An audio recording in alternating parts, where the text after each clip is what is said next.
Mesdames, Messieurs, bonsoir et merci de suivre le 20h de la télévision du Burkina.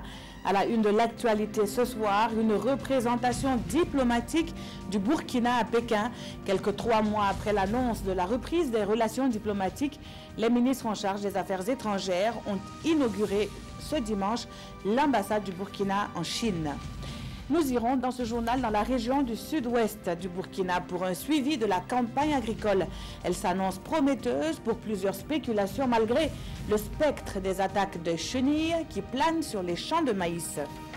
Et puis, cette attaque qui a fait au moins 6 morts à Mogadiscio ce dimanche, un kamikaze a fait sauter son véhicule près d'un bâtiment officiel du centre-ville de la capitale somalienne. Le sport viendra en fin de journal, du football, mais aussi du karaté-do et du judo avec le tournoi international de la ville de Ouagadougou qui renaît de ses cendres.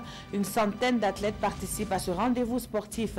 Nous retrouverons Lassina Sawadogo pour les détails dans une vingtaine de minutes. Bienvenue à tous. À Pékin, le drapeau du Burkina flotte à nouveau dans les airs.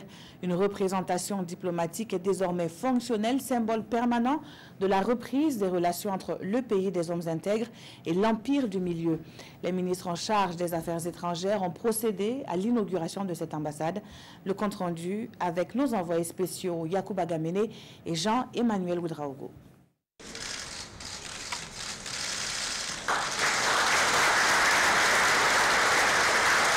Le Burkina Faso a désormais sa représentation officielle ici à Beijing.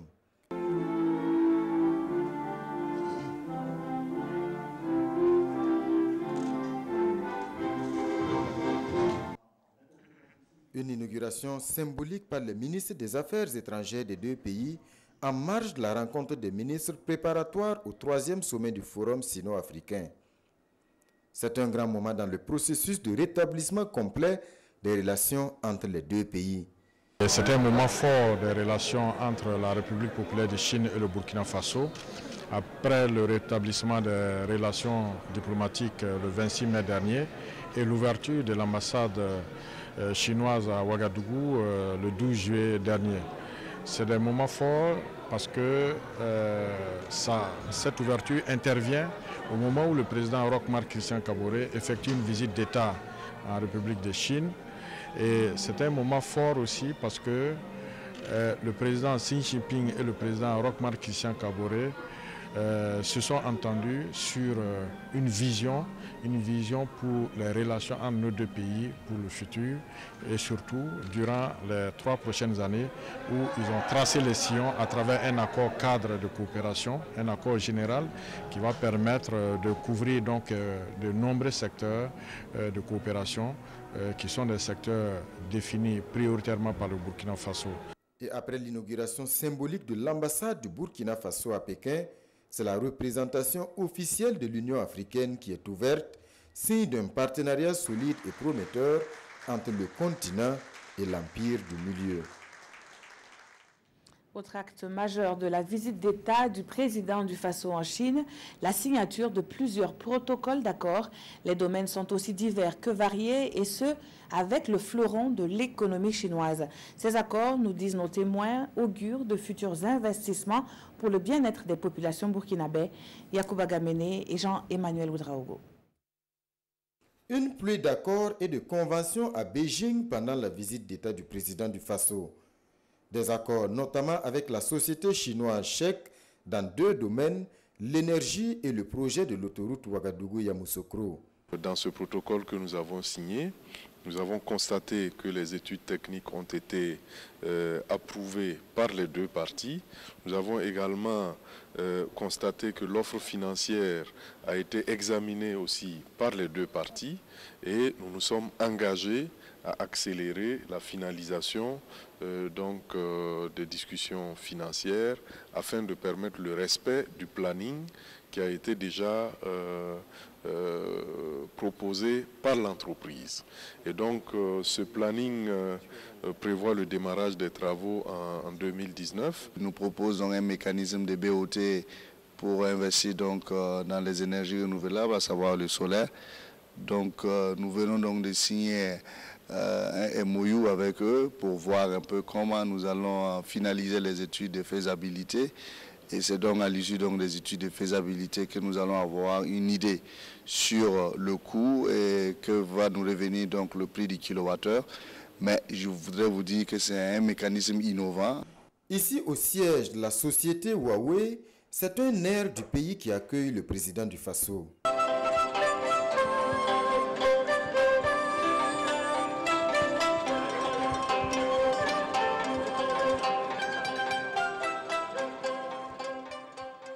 La société est déjà installée au Burkina Faso et engagée dans plusieurs projets d'envergure. C'est une entreprise de pointe dont l'offre dans le domaine du numérique est ici dévoilée au président. Une visite guidée suivie de la signature d'une convention de financement pour la mise en œuvre du projet Backbone.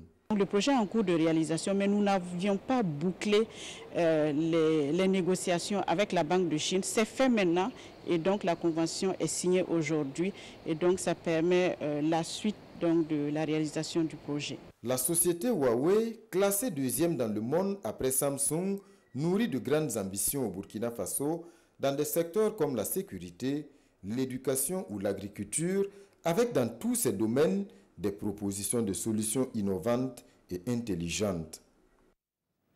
Au Burkina, les regards sont tournés vers les perspectives de la campagne agricole en cours.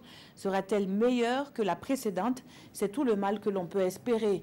Dans la région du sud-ouest, l'espoir est permis au regard de la maturité des spéculations. Presque toutes de celles-ci présentent une bonne physionomie. Constat avec Alassane Bani et Guesbego Dimitri Badini. La campagne agricole s'annonce bien dans la région du sud-ouest.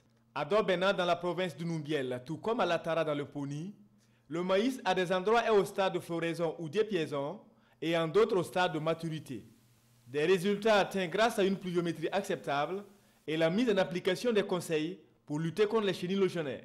Il n'y a pas eu de sécheresse cette année. Le produit qu'on a donné aussi, qu'on a reçu avec les encadrés aussi, c'est très efficace. Ça arrive à tuer les chenilles. Ce qu'on a récolté l'année passée, j'ai eu 105 sacs, mais cette année, je pense que ça peut valablement atteindre ça. Suivi les conseils des encadreurs, tels que les semis en ligne, l'usage de la fumure organique, et en voilà les résultats aujourd'hui. Contrairement à ce dernier, à Tampor au secteur 4 de Batier, le champ de maïs de Isiaka Ouedraogo, d'une superficie de 5 hectares, est infecté. Découragé au départ par la persistance des attaques des chenilles légionnaires malgré les usages de divers pesticides, il dit enfin avoir trouvé un remède et espère tout de même récolter quelque chose. Oui, cette année c'est grave. J'ose dire qu'aujourd'hui nous sommes presque au 52e jour, mais vous voyez qu'il n'y a même pas d'épi qui se présente. C'est pour dire que nous avions peur avec un produit qu'on appelle Hémacote, que nous avions essayé de pulvériser et que vraiment ça donne ce résultat. Généralement, je sors avec des centaines de sacs. Mais grâce aux techniciens, peut-être que ça va aller. On peut toujours espérer. Le maïs n'a pas encore commencé à fleurir, comme vous le constatez. Et avec l'hémacote, on s'est rendu compte que c'est vraiment très efficace. Là où l'hémacote a été utilisé, les chenilles sont déjà mortes. Donc on se dit que s'il arrive à traiter tout son champ à présent, on a vraiment espoir qu'il arrive à récolter quelque chose. D'autres sites comme ce champ d'Iam à Sinapedo, dans la commune de Midebdo, et de Manioc à Koulé, dans la commune de Legmoin, les tubercules sont en phase de maturation et les producteurs prévoient un bon rendement. La fleurisomie de mes ignames, en tout cas je sais que lorsque ça sera prêt, en tout cas la récolte sera très bonne. C'est pas encore prête parce qu'il faut, on conserve les feuilles. Ça, imaginons si on essaie d'enlever ça, la tubercule c'est un peu gros, mais je veux que ça se développe un peu pour avoir, puisque j'ai investi beaucoup, il faut attendre un peu pour que ça grossisse. Quand ça grossit, dans les ventes, en tout cas, tu t'en sors. Des spéculations comme le niébé, l'arachide et le riz présentent également une bonne physionomie dans la région du sud-ouest. Et pour l'ensemble des producteurs, de bonnes récoltes sont attendues si les pluies se poursuivent jusqu'à mi-septembre. Et puis parlons justement de cette véritable guerre qui est menée contre les chenilles légionnaires. Nous sommes toujours dans le sud-ouest et puis dans une commune rurale appelée Niego, province du Yoba. Le maire de la localité s'engage à débarrasser 125 hectares d'exploitations agricoles infestées. Les détails avec Alassane Bani et Aboubakar Traoré. C'est l'une des bonnes nouvelles de cette campagne agricole pour les agriculteurs de Nyogo. Ils pourront à présent désinfecter tous les champs attaqués par les chenilles légionnaires. Le maire de cette commune vient de leur donner des pesticides contre ces ravageurs. Un don qui vient renforcer celui de la direction provinciale en charge de l'agriculture du Yoba. Les produits n'étaient pas beaucoup. En tout cas, on ne savait pas comment faire pour en trouver. Vu du geste de monsieur le maire, je pense que non, ça peut aller. Et on tient beaucoup à remercier monsieur le maire pour le moment, pour ce geste. C'est suite à une sortie dans les champs de sa commune que le maire de Nyogo a constaté la gravité de la situation. De nombreux agriculteurs risquent de ne rien récolter dans leurs exploitations s'ils ne viennent pas à bout des chenilles légionnaires. Depuis quelques jours dans ma commune, nous assistons à une invasion des champs par des guerriers d'un genre nouveau, appelés les chenilles légionnaires. Face à la détresse de la population, j'ai visité les champs, j'ai vu que le phénomène était très grave et qu'il fallait agir rapidement. Le lot de pesticides va permettre de traiter 125 hectares de champs selon le maire de Nyogo. Ces produits ont été choisis sur le conseil des techniciens de la direction provinciale en charge de l'agriculture du Yoba pour une utilisation de ces pesticides sans risque de santé pour les agriculteurs. Cette direction les a remis 3 kits complets de traitement. Si ces chenilles sont combattues, d'autres, par contre, sont très prisées. Il s'agit des chenilles dites de karité qui offrent un large choix de recettes culinaires. Nous nous intéressons à la soupe de chenilles, un mets revendiqué par les Bobos, mais revisité par plusieurs autres groupes ethniques. Billy Dubazongo, Adi Djata Zerbo et Moussa Sanon nous disent tout sur cette soupe. C'est la saison des chenilles Ushitumu à Bobo de la Sou. Parmi les différents mets à base de ce produit, la soupe. Depuis une quinzaine d'années, cette femme a fait de sa préparation et de sa vente sa principale activité. On mouille tout d'abord les chenilles séchées dans l'eau. Après les avoir lavées, on les extrait de cette eau. On prépare ensuite une soupe en utilisant des ingrédients comme l'huile, le sel, le poivron, le sumbala, etc. Enfin, on y ajoute les chenilles préalablement bouillies et on laisse le mélange évoluer jusqu'à la cuisson totale. La soupe de chenilles, une recette typique de l'ethnie Bobo, mais que certaines communautés ont aussi adoptée aujourd'hui. Makan Kanté en est une illustration. C'est très bon parce que moi je mange, puis je vois que c'est très bon. C'est bon pour la santé, oui, et puis c'est la nature. Naturel même. Il n'y a pas de produits dedans, ni rien. C'est très bon pour nous. Ça baisse les tensions aussi. Oui. Bon, moi j'aime en tout cas, les gens qui n'aiment pas là, il faut qu'ils n'aient pas goûté, voir comment ça est.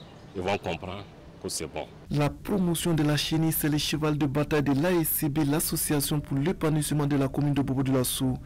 Une structure qui organise depuis 2005 une fête dédiée aux chenilles et dont le thème cette année est « Quelle stratégie pour la sauvegarde des chenilles de karité ?»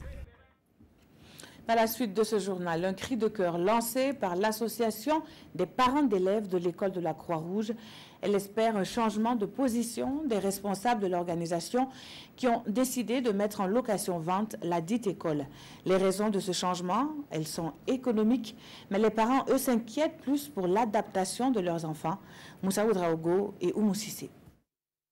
Pour une rencontre qui devait se tenir dans l'enceinte de l'école de la Croix-Rouge de Koulouba, c'est finalement devant l'établissement qu'elle se tient. La raison, l'enceinte de l'école ayant été interdite au bureau des parents d'élèves, initiatrice de ce rendez-vous avec la presse. Au menu des échanges, la mise en location-vente de l'école et du licenciement du corps enseignant. Les parents réaffirment que cette décision de la Croix-Rouge doit être suspendue afin que les parents puissent prendre leurs dispositions les années à venir. Une telle décision est suicidaire pour les parents d'élèves, dans la mesure où ils ignorent le potentiel repreneur de l'école à moins de 2 semaines de la rentrée. Moi, j'ai échangé avec mon enfant. Je lui ai expliqué. L'enfant était vraiment perturbé. Il me dit, ah maman, mais qu'est-ce que nous on va faire? Si on change de maître, si on doit fermer l'école, moi je ne vais plus partir à l'école. Pour le secrétariat général de la Croix-Rouge burkinabé, cette décision de céder l'école à un tiers sont d'ordre économique. Quant au licenciement du corps enseignant, des dispositions sont prises pour le respect de leurs droits. Nous allons payer tout ce que le Code du travail prévoit, tout ce que les lois au Burkina prévoient pour eux. Mais ce qui est encore important, nous avons dit que celui qui va être le repreneur, nous allons négocier avec ce dernier pour que les emplois soient sauvegardés. Et selon toujours Lazare Zungrana, le futur repreneur de l'établissement se dit disposé à continuer avec le corps enseignant. Il promet également maintenir les frais de scolarité à l'État pour l'année scolaire 2018-2019. Une autre inquiétude cette fois soulevée dans la région de l'Est, la correction électronique pour les concours directs. La présente session suit son cours dans cette partie du Burkina pourtant éprouvée par des attaques. Le constat avec Aimé Douamba et Chantal Ouedraogo. Depuis le 25 août dernier, plus de 49 400 candidats de la région de l'Est composent pour le concours direct session 2018. Cette année, le ministère en charge de la fonction publique expérimente la correction électronique des sujets, une innovation qui entraîne des ajustements dans l'administration des épreuves. Cette nouvelle mesure est diversement appréciée par les candidats de l'Est. C'est bien parce que c'est une amélioration de la part de l'État. Mais la machine, c'est quelqu'un qui assiste. Donc en matière de corruption, c'est un peu difficile. La fiche de composition, même quand ça vient, on ne prend plus le temps comme avant, écrire le nom, prénom et autres. Ce que je n'ai pas apprécié, c'est concernant la consigne -1. Je ne sais pas si c'est toujours exigé. Je ne vois pas ça sur les fiches, en tout cas sur les concours que j'ai eu à composer. La direction régionale en charge de la fonction publique rassure quant à la mise en application de la mesure. Cette année, la correction donc, des copies se fera donc, de façon électronique. Donc, ce qui fait que le candidat doit coder son numéro récépissé. Voilà. Au début, surtout donc, la journée donc, du 25, c'était un peu difficile. Mais à partir donc, du 26 jusqu'à aujourd'hui, les candidats maîtrisent donc, le système, les surveillants donc, maîtrisent donc, le système et puis vraiment ça se déroule très bien.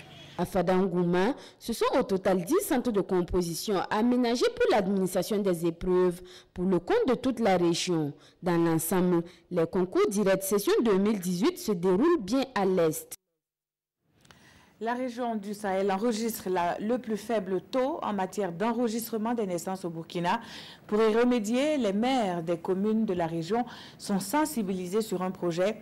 Il est initié par la Direction générale de la modernisation de l'état civil et consiste à rapprocher les populations des centres d'état civil à travers la création de centres secondaires.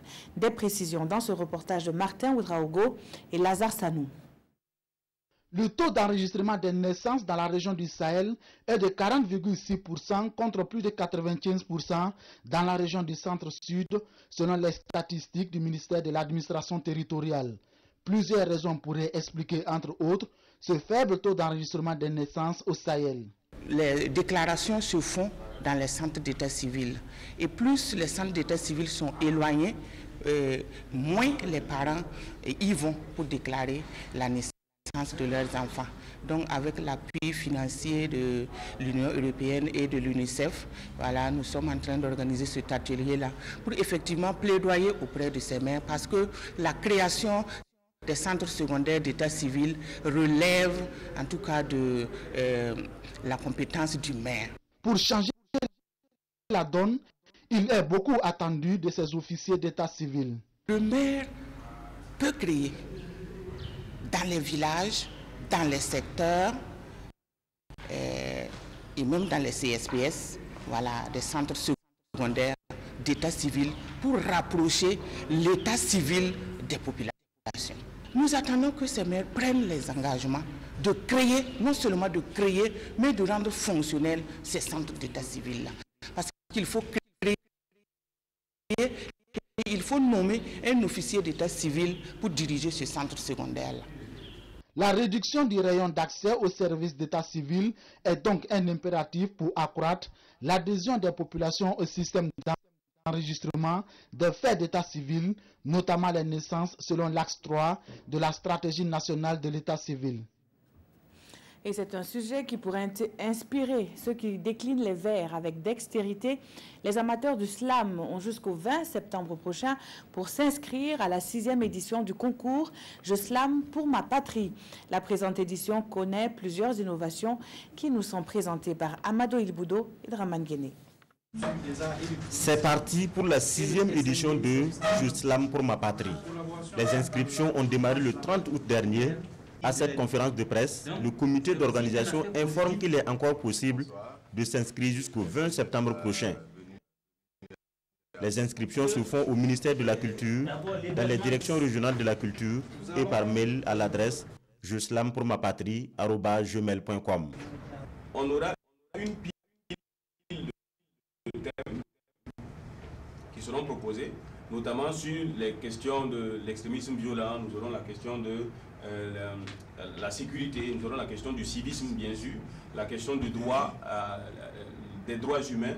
Tous ces thèmes-là pourront être, en tout cas, distillés pour que le candidat puisse faire un choix. Parce que l'objectif de Je slam pour la patrie, c'est d'utiliser, comme je le disais tantôt, cet art oratoire-là comme un moyen, un vecteur de sensibilisation, un vecteur de motivation. Les manches éliminatoires débutent en octobre prochain. La finale, elle va se tenir à Manga, à marge des activités de la fête nationale du 11 décembre. Et il faut dire que pour cette édition, il y a des innovations qui sont à noter, notamment d'abord à travers le mode d'inscription. Avant, on s'inscrivait en donnant son nom, son prénom dans les différentes directions régionales et au niveau du ministère de la Culture. Mais cette année, nous innovons à travers cette inscription en ajoutant le fait que d'abord, le candidat s'inscrira avec un texte de slam d'abord. Il faut donner le nom, le prénom, le lieu de résidence, son contact, son email et envoyer un texte de slam en français. Le lauréat gagne la somme d'1 million de francs CFA. Les 5 finalistes, en plus des prix, vont bénéficier d'un accompagnement du ministère de la Culture dans leur future carrière. Une note de religion dans ce journal avec une cérémonie de consécration de nouveaux pasteurs de Dieu. L'église de l'Alliance chrétienne du district de Bobo-Dioulasso est désormais riche de 9 nouveaux pasteurs avec une mission bien précise. La cérémonie en images avec Kassou Milogo avec un commentaire signé Saturnin Paris. Ils peuvent désormais exercer leur ministère pastoral dans toute sa totalité. Par cette cérémonie, ils sont consacrés pasteurs de l'église de l'Alliance chrétienne du Burkina Faso. Et la joie de faire partie de cette sélection est bien évidente. Vraiment dans la joie pour cette grâce que le Seigneur m'accorde d'être à son service. Et je bénis son nom pour ce moment, ces années que je viens de passer dans le ministère. Et pour cette grâce qu'il m'accorde aujourd'hui pour mieux le servir. C'est un remerciement pour le Seigneur, et une joie, et enfin, je vois, c'est une charge. Cette cérémonie de présentation à Dieu de ses guides spirituels a bien une signification particulière.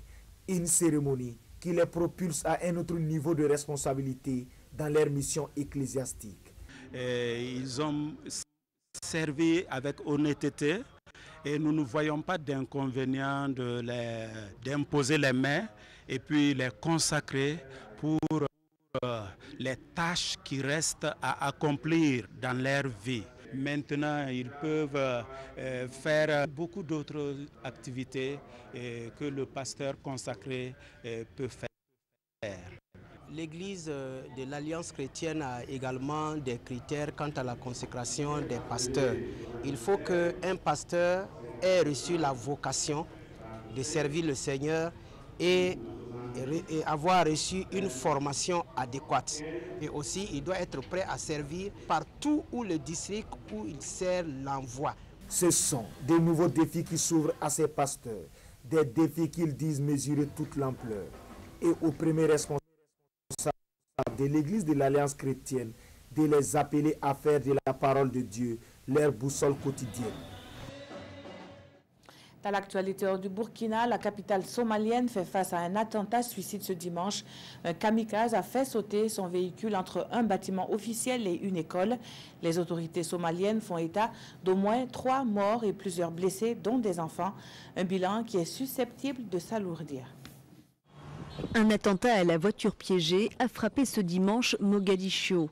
Un kamikaze a foncé au volant de son véhicule contre les locaux du district d'Al-Wadag dans le centre de la capitale somalienne. D'après les autorités locales, l'explosion a fait au moins 3 morts, des membres du service de sécurité et une dizaine de blessés, dont plusieurs enfants. Le bâtiment et l'école situés en face ont été entièrement soufflés. Cet acte a été revendiqué par les Chebab, le groupe islamiste affilié à Al-Qaïda qui tente de déstabiliser le gouvernement fédéral soutenu par la communauté internationale et par la force de l'Union africaine. Nous sommes dimanche et pour la rétrospective de l'actualité sportive, je suis ravie de vous retrouver. Lassina Sawadogo, bonsoir. Bonsoir Peggy Ouedraogo. Alors une actualité bien fournie et nous commençons par le Faso Foot dont la première journée s'est achevée. Que doit-on retenir? Alors, on doit retenir, Peggy Ouedraogo, que la première journée s'est jouée ce week-end et que donc les 2 promus sont tombés. Le promu l'AS Douane donc a été opposé à l'AS Sonabel. On verra donc les images. 53e minute, Peggy Ouedraogo. Penalty pour les électriciens. Et puis carton rouge pour Christian Ouedraogo, donc le capitaine de l'équipe de l'AS Douane. On va le voir sur cette image. Il va donc prendre le ballon de la main. Et puis penalty donc pour les poulains de Mousso Ouedraogo Mourinho. Désormais donc maître à penser de l'équipe de l'AS Sonabel. Le penalty qui va s'en suivre sera transformé par Mohamed Traoré pour l'ouverture du score à la 53e minute de jeu. Peggy, 6 minutes plus tôt, c'est-à-dire à la 59e minute, on verra donc cette action d'anthologie de Abdou Ouattara. Il est parti tout seul, brûler la politesse à son vis-à-vis. Il va en plus éliminer le gardien et marquer dans le but vide, donc le 2e but pour l'AS Sonabel. Et puis les douaniers, le premier donc va tout de même réduire le score à la 64e minute grâce à Kofi Kwaku. Ce sera donc la réduction du score sur l'image qui va suivre. Voici l'image et la réduction du score donc pour les poulains de Armand Bassolé. 2-1 donc pour l'AS Sonabel, première victoire. Et l'AS Douane, on va le préciser, a terminé même à 9 suites à 2 cartons rouges pour les joueurs donc de l'AS Douane dans cette partie. Il faut rappeler à Peggy Ouedraogo que ce dimanche, il y avait 2 belles affiches au stade du 4 août.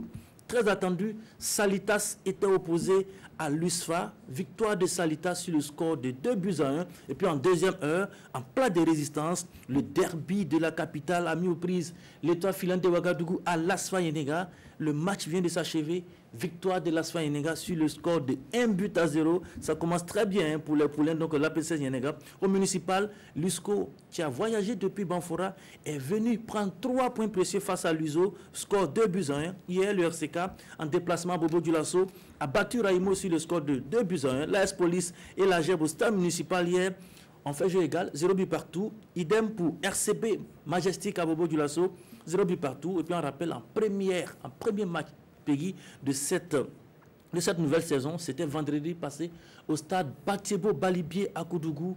Le champion sortant, l'ASFB, est allé se faire respecter face au promu, la SEC de Koudougou, battu 2-0. Voici donc les résultats et bien sûr ce qu'on pourrait retenir de cette première journée du Faso Foot.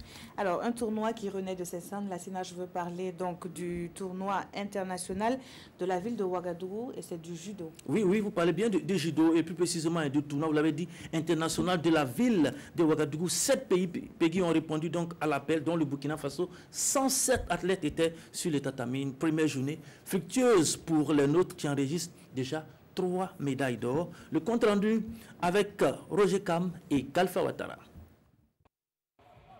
13 ans après, revoilà le Tivak, le tournoi international de la ville de Ouagadougou en judo. Une renaissance voulue par l'équipe fédérale pour donner plus de compétition au judoka burkinabé. Et ils sont 107 athlètes venus du Mali, du Togo, de la Côte d'Ivoire, du Niger, du Gabon, du Sénégal et du Burkina qui prennent part au tournoi. Cette catégorie de poids sont concernés par la compétition. 3 chez les dames et 4 chez les hommes. À l'issue de la première journée de compétition, le Burkina brille avec 3 médailles d'or, 3 en argent et 3 en bronze. Le Burkina remporte l'or chez les moins de 70 kg avec Aguiratou Kabore, mais s'incline chez les moins de 78 kg. La bonne affaire a été réalisée par les hommes. Nestor Palm s'est fait respecter en gagnant par KO après 45 secondes de combat. Bon, dire que facile c'est trop dit parce qu'il ne faut pas minimiser son adversaire. Il était de taille, mais c'est que ça lui dépasse. Oui, la technique que tu as employée, c'est quoi? C'est l'Ippon Sonagé. Une technique très simple, la technique de ceinture blanche.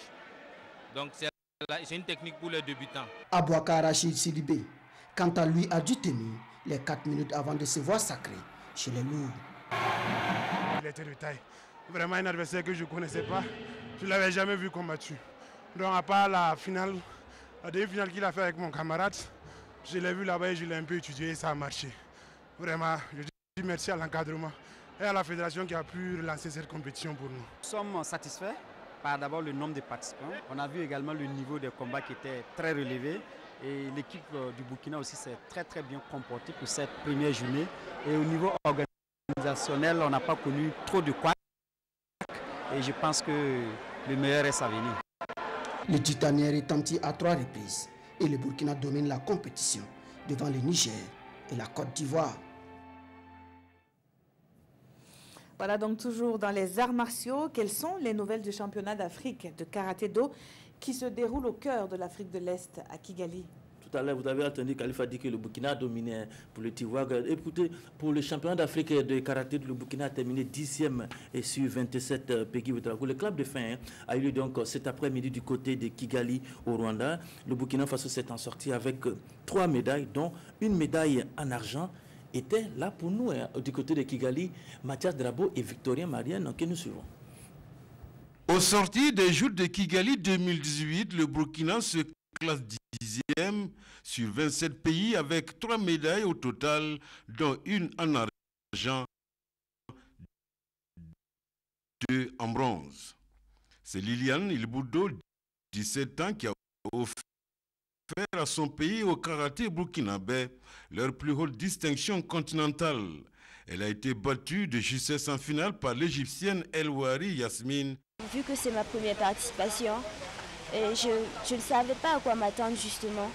Donc, grâce à mes coéquipiers bien sûr et mes coachs et bien sûr les encadreurs et tous ceux qui sont là, ça m'a vraiment poussé à aller chercher cette médaille-là.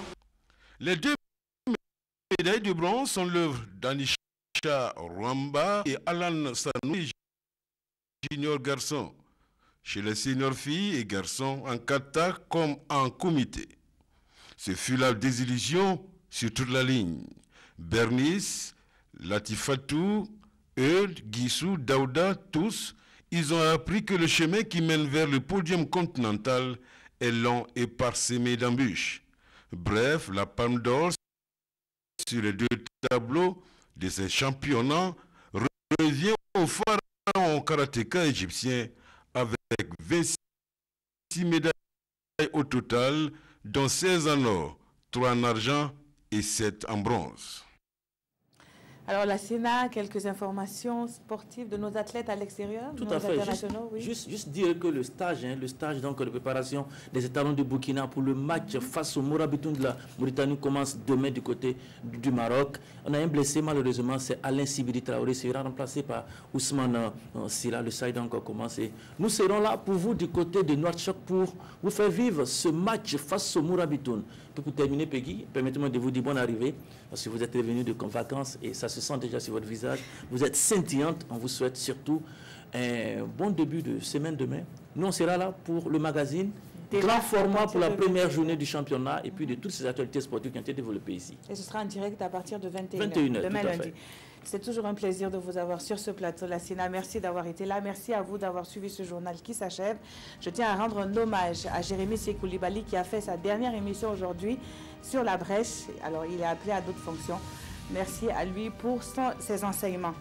Demain, de nouvelles équipes s'installent dès 13h, 20h et 22h. Très bonne suite de programmes sur la télévision du Burkina.